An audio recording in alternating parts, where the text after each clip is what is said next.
그렇게 여러분들에겐 생소한 것은 아닐 거라고 봅니다. 그 부분에 대한 거는 나중에 다시 한 번 더 얘기를 하도록 하겠습니다. 오늘은 수행을 어떻게 하면 조금 더 용이하게, 조금 더 진척 있게 해나갈 것이냐 하는 부분에 대한 얘기를 하겠습니다. 수행할 때 필요한 게 뭐인 것 같아요? 뭐가 꼭 있어야 될 것 같아요? 삿띠는 뭐 항상 있어야 될 것이고, 삿띠 말고 필요한 게 뭐가 있을 것 같아요? 예? 그 사마띠, 집중하는 거. 또 필요한 게 뭐가 있겠어요?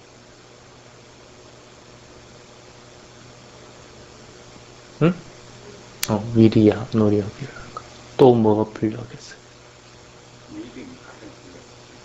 사다, 믿음. 또 필요한 게 뭐가 있겠어요?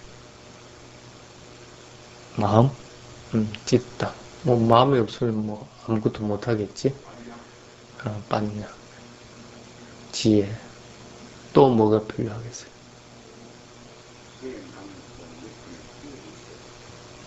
삐띠, 희열도 있어야 되고.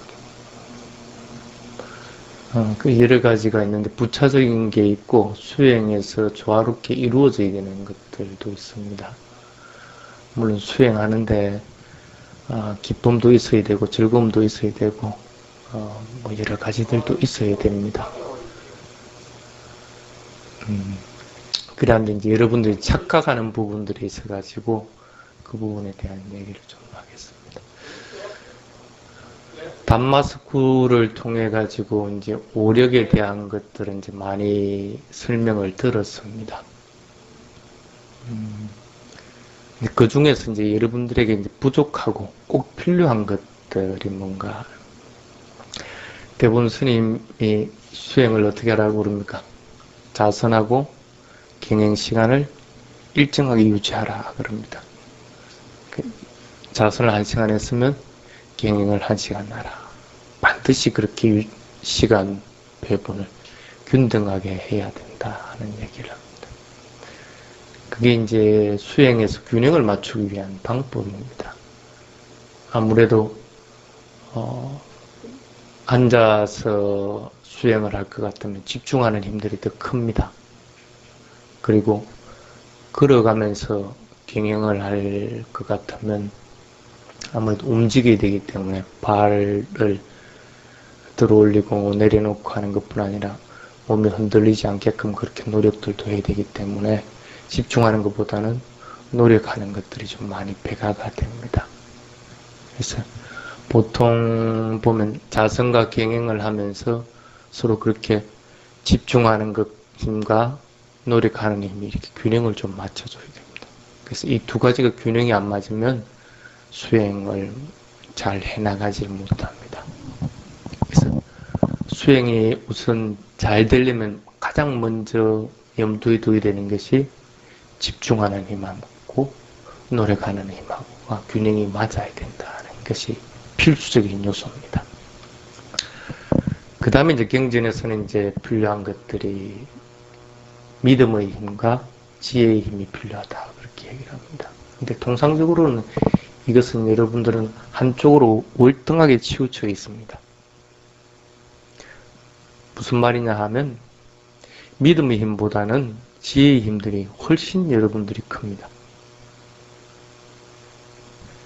현상에 대한 지혜를 얘기하는 것이 아니고 또 완전한 확신에 인해서 일어나는 믿음을 얘기하는 부분이 아니기 때문에 지혜 부분이 여러분들이 훨씬 큽니다. 그래서 가끔씩 엉뚱한 생각들을 하기도 합니다. 수행이 안 되면 경전을 자꾸 본다든지 이렇게 해서 보충하려고 하고, 그리고 되도록이면 경전들을 통해 가지고 여러 가지들을 자꾸 이제 습득하려고 이렇게 노력들을 그런 힘들은 한국 사람들이면 누구든지 보통 가지고 있습니다. 그 대신 이제 부족한 것들이 아무래도 믿음의 힘들이 조금 부족할 수밖에 없습니다. 그 부분은 차후로 치고, 얼마 전에도 이제 그 스님이 그런 경우가 있습니다. 잘 아는 분들이 그 저녁에 이제 모여서 법담을 이렇게 하던 모이라. 그래서 스님 와서 스님이 좀 참가해서 좀 그 얘기를 좀 들어봤으면 좋겠습니다. 그러더라고요. 그래서 그래요. 그 뭐 하는 자리냐 하니까 그냥 일반 그 저기 뭐야 식당에서 이렇게 이제 방을 얻어가지고 이렇게 얘기를 하는데, 그럼 그 술 먹는 자리 아니냐 하니까 뭐 술은 뭐 조금씩 먹고 있다고. 그럴 것 같으면 내가 못 가겠다 하니까, 아 그래도 와서 꼭 스님이 그 테라와다의 견해에 대한 것들, 그리고 어떤 것이 옳고 어떤 것이 그런 것에 대한 것들을 좀 말을 해줬으면 좋겠다 하기에, 그럼 하나 약속을 해라. 그럼 내가 가더라도 술 먹으라는 얘기는 하지 마라. 술 못 먹으니까 술 먹으라 소리 하지 마라. 그럼 내가 갈게. 그래 하니까 약속하겠대. 이제 그 약속만 칠 때까지 믿고 이제 갔다. 한참 얘기하다가 보니까 이제 자기들의 걔네가 자꾸 스님이 아니다 하고 이렇게 얘기를 하면서 얘기를 하니까 좀 어떤 사람이 좀 어느 학자 좀 성이 났던 모양. 그래가지고 이제 한다는 얘기가, 스님 그 여기 다들 술 먹고 있는데 스님 먼저 술 안 먹고 그래 있으면 그것도 좀 이상한 거 아닙니까? 술 잡수십시오 이러는 거야. 그래서 원래 내한테 안 믿기기로 하고 약속을 하고 내가 온 거 아니냐. 근데 왜 그 약속을 안 지키려고 하니까, 아 그래도 영 불편하다는 거야. 다른 사람들이 다 불편할 한데 스님 그래서 되겠느냐 하고 얘기하는 거야. 그래서 그런 얘기를 한 적이 있습니다. 부처님은 먹지 마라고 그랬는데 여러분들이 부처님보다도 뛰어나다고 증명만 해주면 난 당신들 말을 듣겠다. 그러니까 당신들이 술 먹으라면 술 먹을 거고, 할 테니까 그걸 증명을 해봐라 하니까 네 기분 나빴던 모양이라. 그럼 어떻게 부처님보다 뛰어나다는 걸 증명할 수 있는 방법이 없잖아. 그게 뛰어날 수도 없고.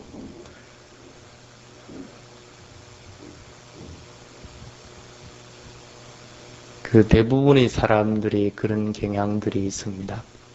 자기들이 견해하고 배치가 될 때는 어떻게든지 그 견해를 깎아내리려고 하고 또 자기들의 견해를 내세우려고 합니다. 그런 것들이 보통 어디서 얻어지냐 하면 여러분들이 통상적으로 얻고 있는 그 책이나 이런 걸 통해서 얻어진 지혜 쪽으로 얻습니다. 그러니까 한국 사람 대부분은 지혜는 어느 정도를 갖추고 있다. 믿음이 만약에 있었을 것 같으면 당연히 스님은 부처님을 믿고 따라가는 사람이니까 그 믿음을 저버릴 수가 없다는 사실을 알 것 같으면 그렇게 술을 권하지도 않았겠지. 어쨌든 그런 일들이 있었는데 수행상에서는 여러분들이 어떻게 해야 되느냐 하는 부분입니다. 보통 보면 집중하는 힘과 노력의 힘만 밸런스를 잘 맞춰주면 수행은 아주 잘 됩니다. 사띠는 어디든지 항상 있어야 되는 것이기 때문에 그걸 잊어버리는 사람은 없습니다. 어떻게 그런 밸런스를 맞춰줄 것이냐. 자선할 때 움직이게 합니까 안 합니까? 일체 못 움직이게 하죠. 손끝 하나도 까딱하지 말라고 그럽니다. 모든 것을 이제 알아차리고 합니다. 그런데 자선을 하면 집중의 힘은 굉장히 커져 나갑니다. 그 대신에 노력의 힘들은 약간 떨어지는 경향이 있습니다. 노력과 노력과 집중의 균형을 맞춰줘야 되는데 좌선할 때 그럼 이걸 어떻게 밸런스를 맞출까요? 어떻게 맞춰주는 게 좋을 것 같아요? 집중의 힘이 강하고 노력의 힘이 약할 경우에 일어나는 현상들이 뭡니까? 대부분이 보면 대상에 얽매여 버립니다.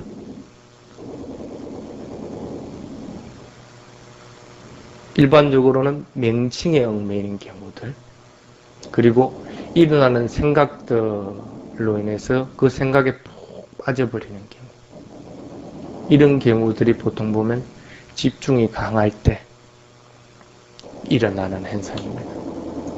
그러니까 과거의 일들에 매여 있다든지 현재 일어나는 것이 아니고, 그럴 때는 집중의 힘이 강하다고 보시면 됩니다.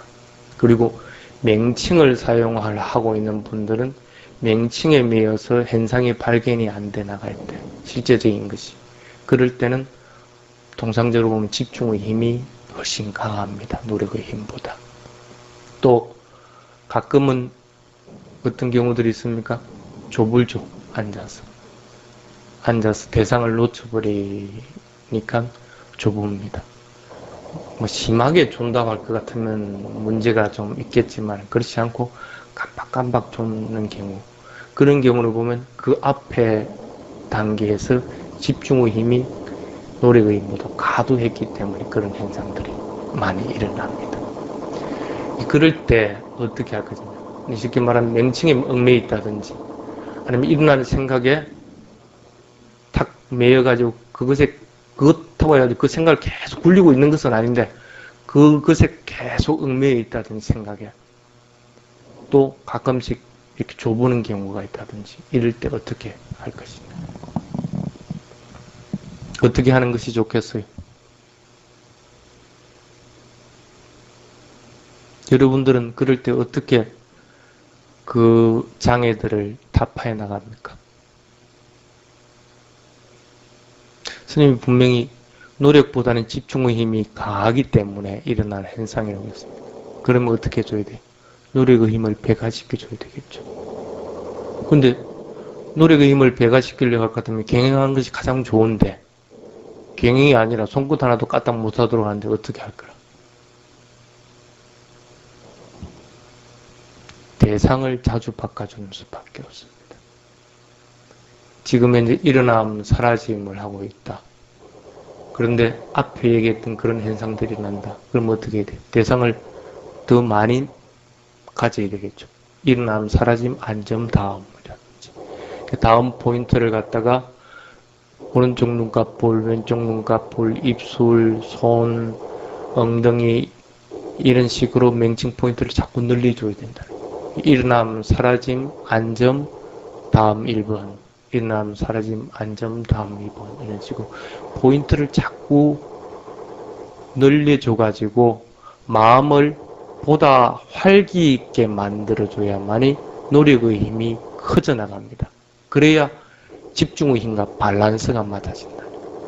단 문제가 되는 것이 산란하게 될 때까지 하면 안 된다. 다음의 포인트가 너무 많아가지고 마음이 산란해져 버릴 것 같으면 집중조차도 깨져 버린 거예요. 집중이 깨져가지고는 오히려 노력의 힘이 더 강해져 버리면 안 되는 거예요.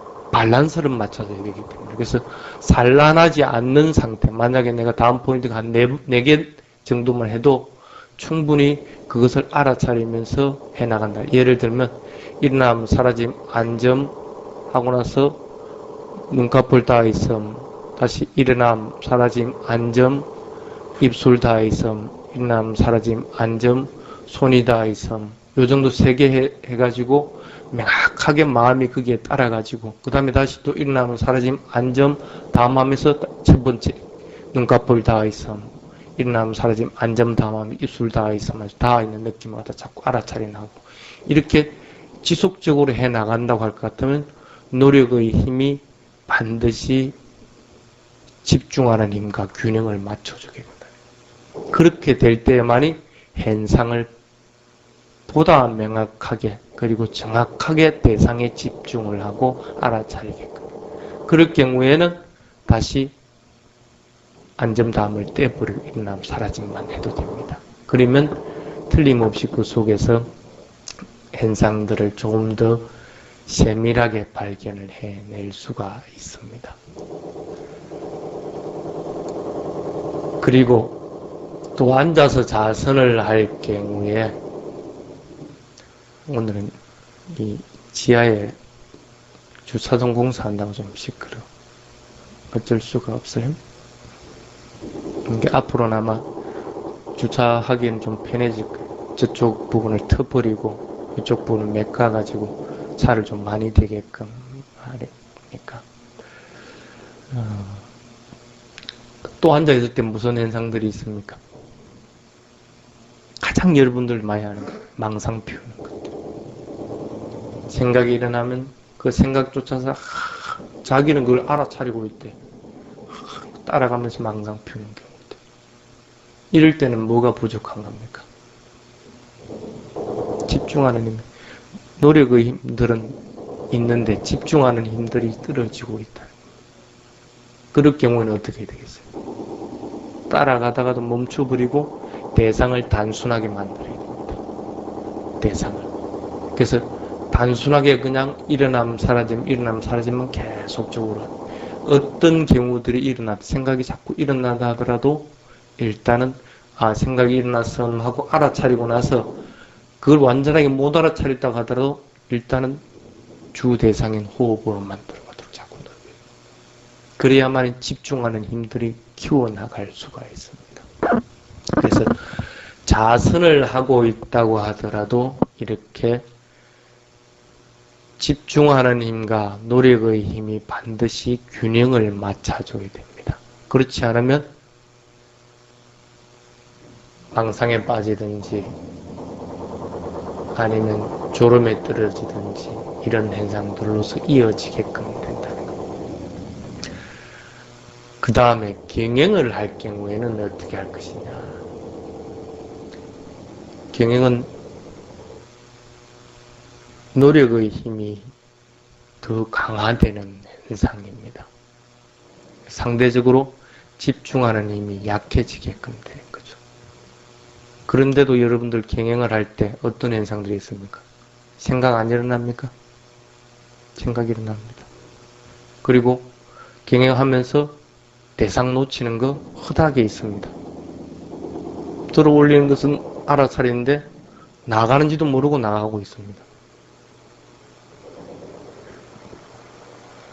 잠자는 거하고 깜빡깜빡 조는 거하고 꼭 마찬가지입니다. 내려놓는 건 또 알고 있다고 하더라도 또 들어놓는 건 또 알아차리지 못한다. 이와 같이 자선할 때 깜빡깜빡 조부는 것과 마찬가지로 경영에서도 알아차림이 없이 조부는 것과 같은 현상들이 반드시 일어납니다. 또 망상들도 항상 일어나게끔 됩니다. 그럴 때는 그럼 어떻게 이 두 가지를 균형을 맞춰줄 거라. 예를 들어서 걸어가다가 망상이 생기면 어떻게 합니까? 생각이 많이 일어났다. 일단은 걸어가는 걸 멈추고 생각이 일어나는 거 생각이 일어나서 하고 알아차리죠. 그러고 나서 다시 경영을 합니다. 그래도 다시 또 생각이 일어날 경우에 망상이 또 일어날 경우에 어떻게 하는 것이 나을까?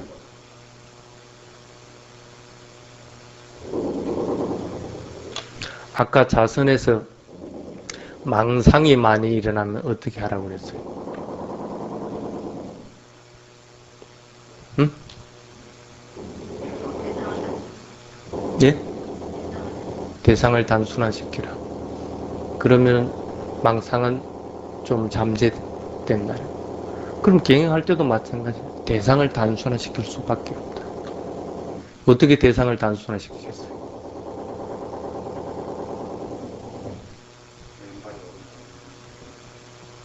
왼발로 오른발 하면 되겠어요?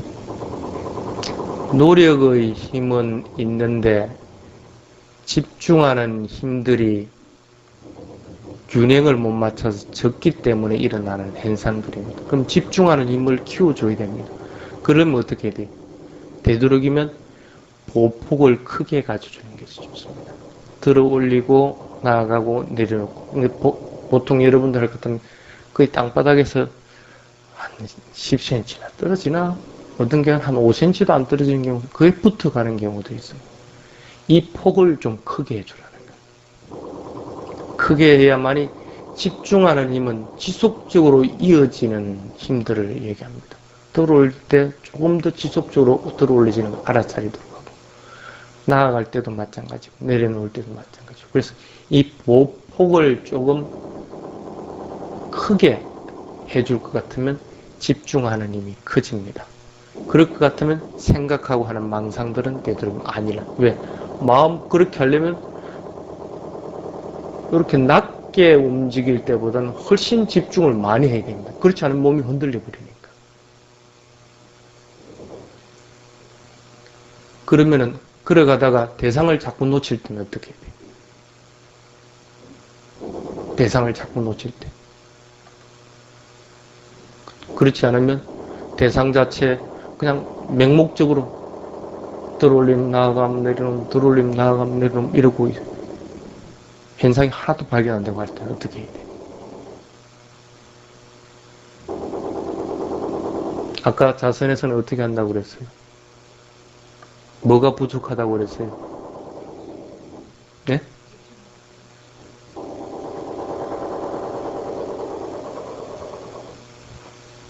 자선에서 내가 아까 뭐라고 그랬어요?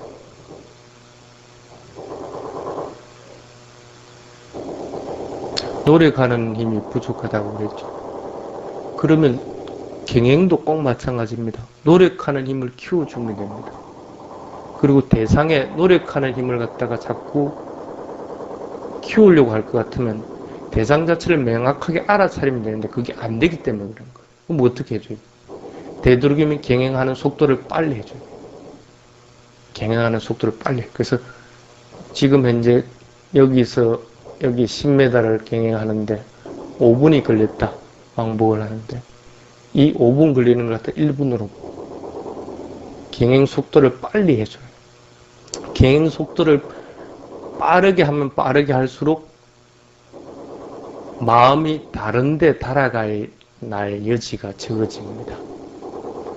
마찬가지로 집중하는 힘은 그대로 유지를 해나가면서 노력의 힘들은 그대로 또 유지를 해나갈 수가 있다는 거예요. 그래서 되도록이면 경행하는 속도를 빨리 해줌으로 인해서 집중하는 힘만 계속 강화되는 것들을 갖다가 방어를 해나갈 수가 있다.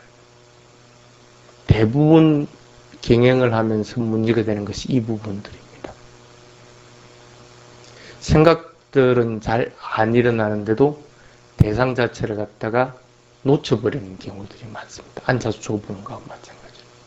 맹목적으로 따라가는 경우들이 대부분이랍니다.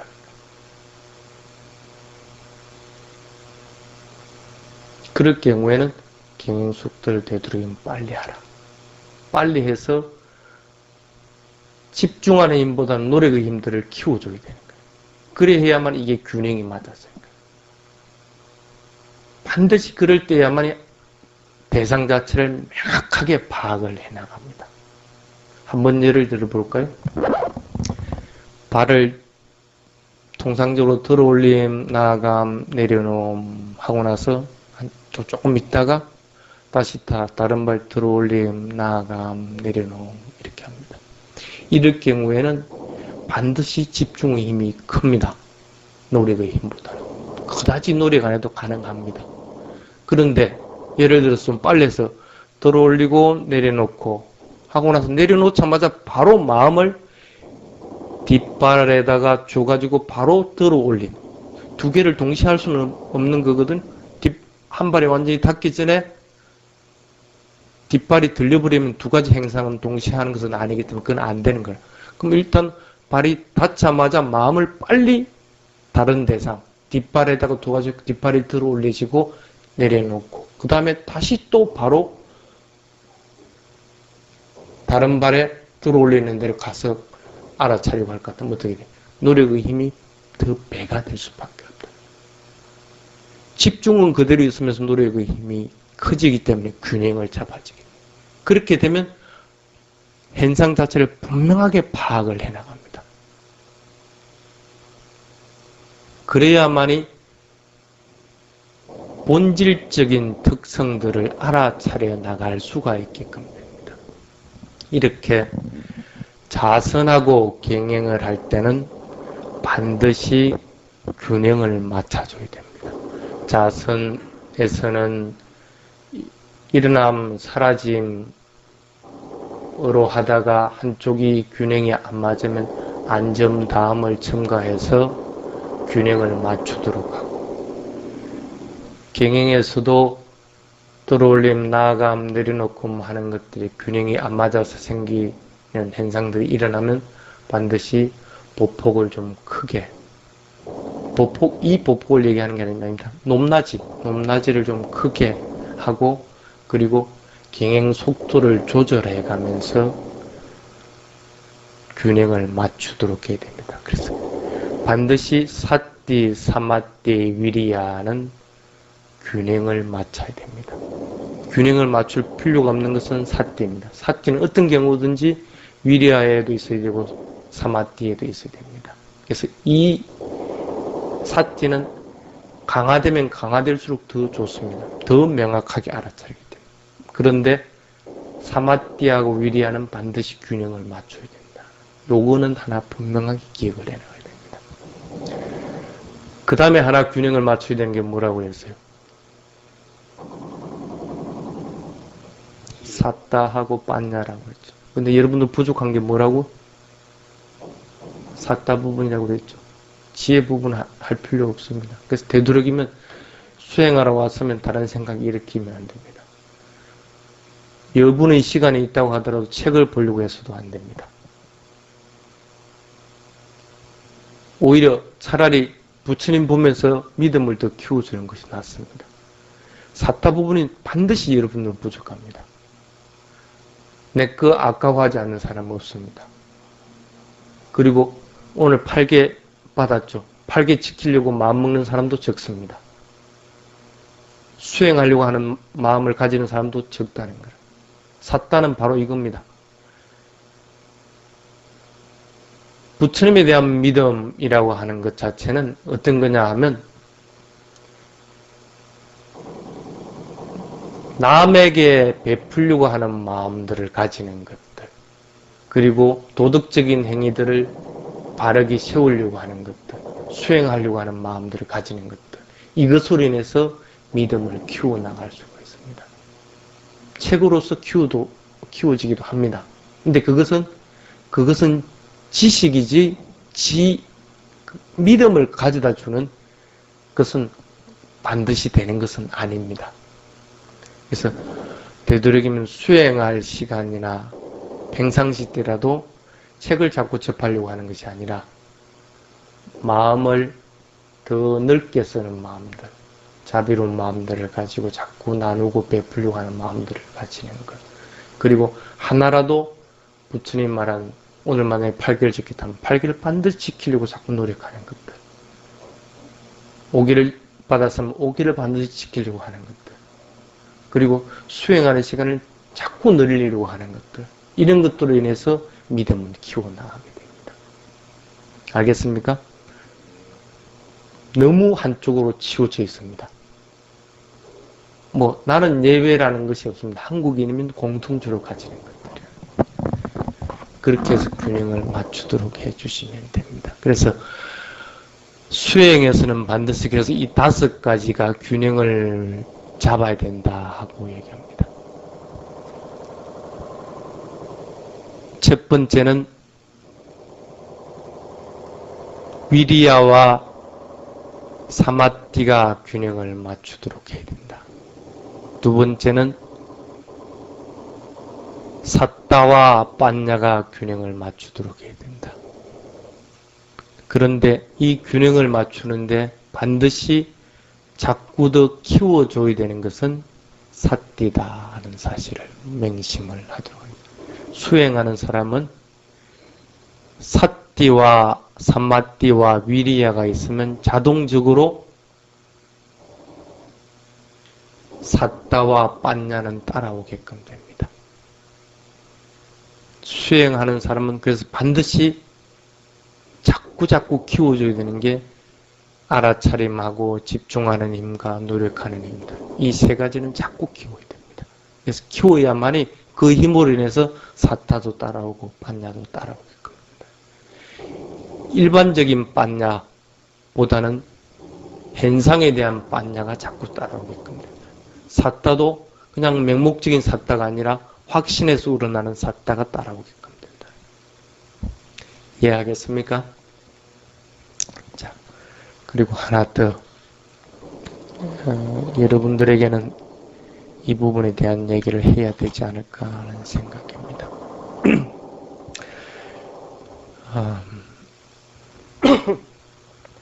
세미나를 하면서 이제 문제가 됐던 부분이 뭐냐 하면 테라와다의 기원이 어디냐 하는 부분이었습니다. 어떤 학자들은 2차 결집부터 시작이다. 어떤 학자들은 3차 결집부터 시작이다 하는 그런 얘기들이 오고 갔습니다. 나중에 저녁에 이제 그 회의를 통해서 그 부분에 대한 정리를 해준 부분을 여러분들에게 여러분들은 우리 그 담마스쿨 교재에 보면 맨 처음에 테라와다라고 하는 부분이 나오죠. 그 부분을 읽어보면 명확하게 정리가 될 겁니다. 1차 결집 때 했던 담마와 비나야가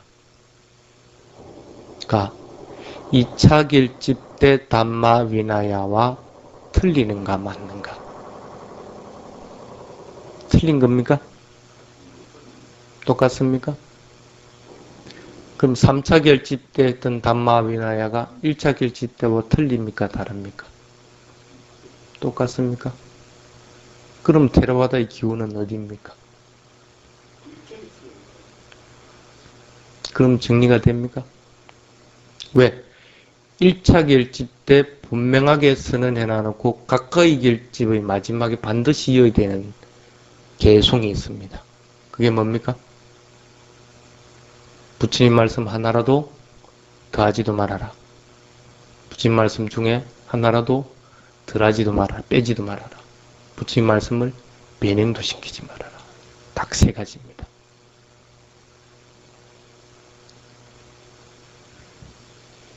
테라와다라는 용어를 언제 쓰느냐 하는 것은 부차적인 문제입니다. 근데 테라와다의 기원이 어디냐 하는 것은 명확한 부분이에요.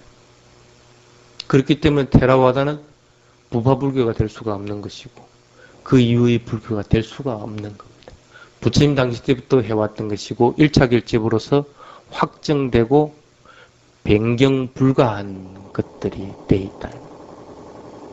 이 부분이 이제 테라와다의 견해입니다.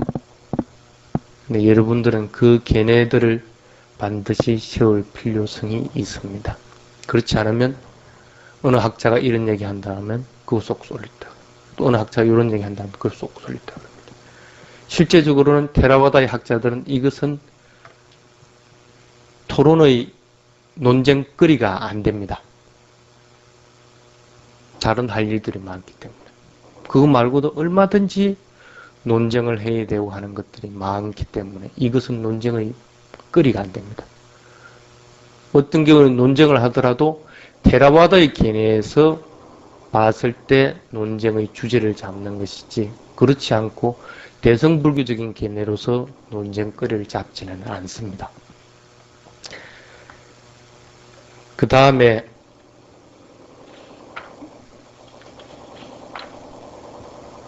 문제가 됐던 게 계맥의 문제. 계가 중간에 끊어졌다, 아니다 하는 부분에 대한 얘기입니다. 책을 통해서도 테라와다는 면밀하게 이어졌다고 되어 있습니다. 근데 실질적으로는 그렇게 안 됐다는 거죠. 그러니까 스리랑카 같은 예를 들면 한참 동안 마위하라파 대사파가 쭉 내려오다가 아누라다푸라 시대가 지나서 볼루나루아 시대가 되고 이럴 것 같으면 그 계맥이 사라져 버립니다. 그러고 나서 새로운 계맥, 뭐 시암니카야 파가 등장을 하게 됩니다. 그럼 단순하게 볼 것 같으면 계맥이 끊어진 겁니다. 근데 왜 계맥이 끊어지는가? 한국 방식으로 얘기할 것 같으면 계맥이 끊어지는 부분은 없습니다. 테라와다는 반드시 출가한 비구가 되려고 할 것 같으면 4인의 스님들, 상가가 구성이 돼야만이 새로운 출가자를 만들 수가 있습니다. 그런데 어떤 문제든지 뭐 사회적인 문제든지 아니면 외부적인 문제든지 아니면 불교 자체적인 문제든지 문제가 있어가지고 4명의 스님이 존재가 하지 않는 경우에는 어떻게 해야 되겠습니까? 어떻게 그러면 그 성단을 계속 이어나갈 수 있습니까? 다른 테라와다 불교국가에서 스님들을 초청해 와가지고 그 법을 이을 수밖에 없습니다. 그럼 내가 마위아라 파다, 대사파인데 대사파로 있다가 우리는 지금 3명밖에 없다고 새로 스님들을 만들어가지고 이 성단을 유지해 나가는데 우리가 할 수 있는 조건이 안 돼. 그럼 어떻게 해야 돼?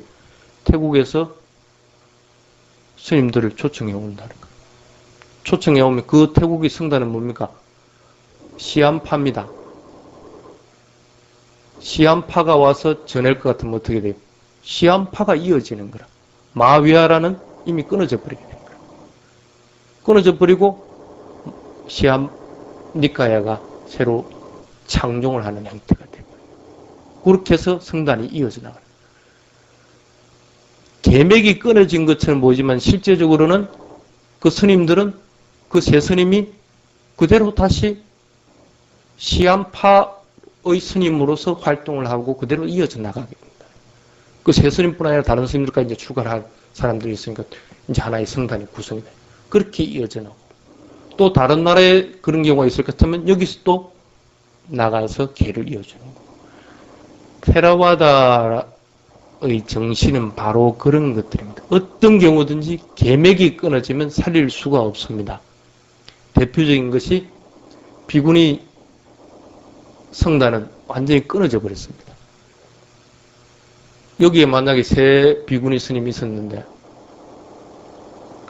성단의 구성이 될 구성 요건이 안 되면 어떻게 다른 데서 스님을 초청해 와가지고 성단을 이어야 되는데 다른 조차도 다 끊어져 버린 거라.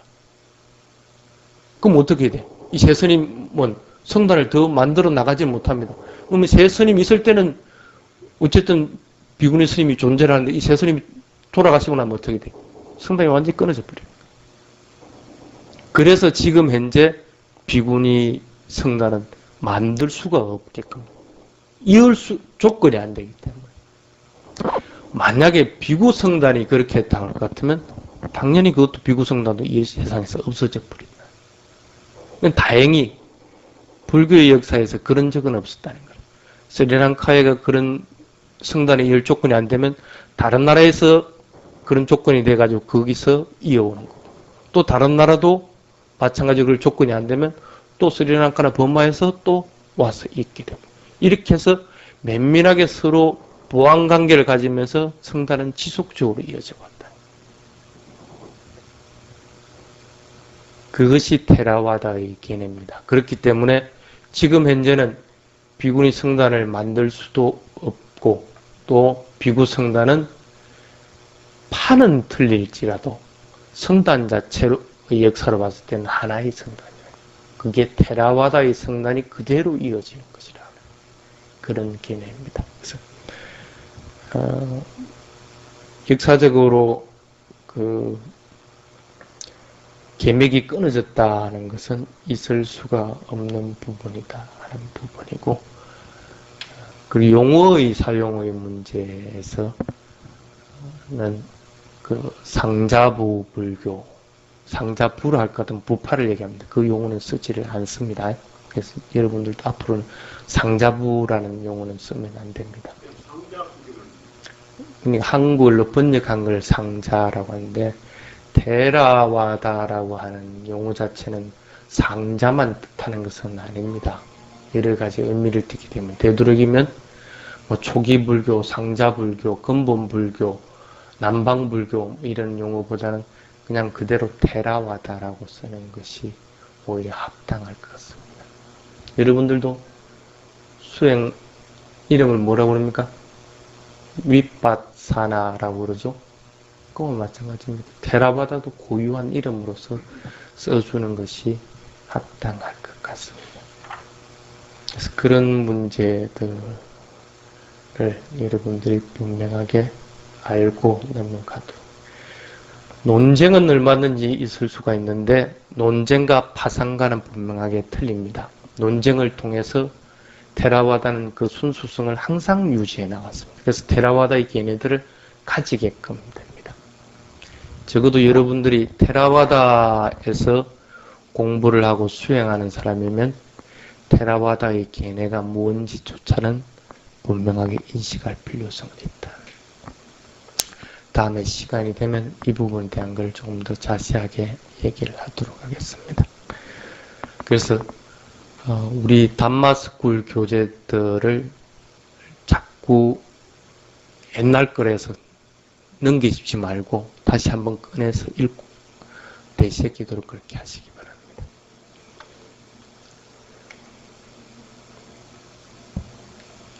자, 여기까지.